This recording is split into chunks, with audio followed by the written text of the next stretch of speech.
Armstrong.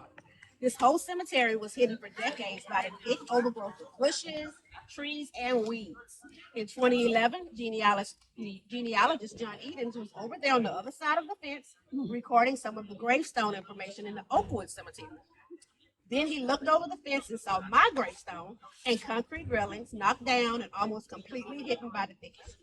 If it wasn't for Mr. Eden seeing the remnants of my grave, the cemetery may have stayed hidden forever. Now, after years of work by so many people, 361 graves have been located in this cemetery. The grounds have been cleared, beautified, original markers have been restored, and we are now all remembered by you and with historical marker from the state of Texas. Now, a little about me. My parents were born in Virginia. My brother, sister, and I were all born in Georgia, and we ended up in Texas before the Civil War began.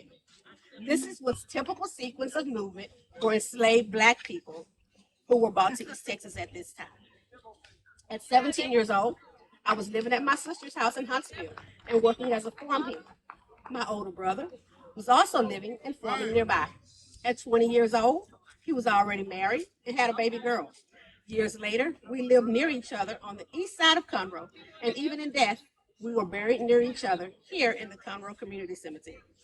I told the census taker that I'd had 10 children, and it's possible the baby Armstrong, who died in 1892, and who is the first burial identified so far in the cemetery, was my child as well. In 1900 and in my late 40s, I was living in Conroe, divorced, but the head of my family, having 5 of my 7 children living with me. I made what money I could as a washwoman, doing laundry for people, and my oldest son got work as a day laborer, but the other kids didn't work yet.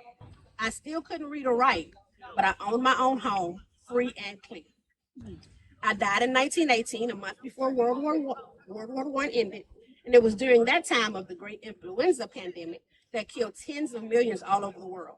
But my death was due to heart problems. I was in my mid-60s.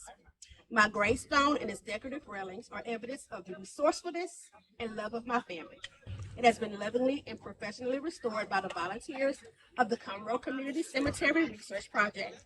Most of the balusters have had to be recreated, faithfully patterned, and after the few originals still existed. These hardworking volunteers continue to restore and maintain this beautiful cemetery, find unmarked burials, and set up unknown markers for all of those whom no identified grave markers have been found. There is no question there is more history to be found. More lives are waiting to be remembered. Thank you.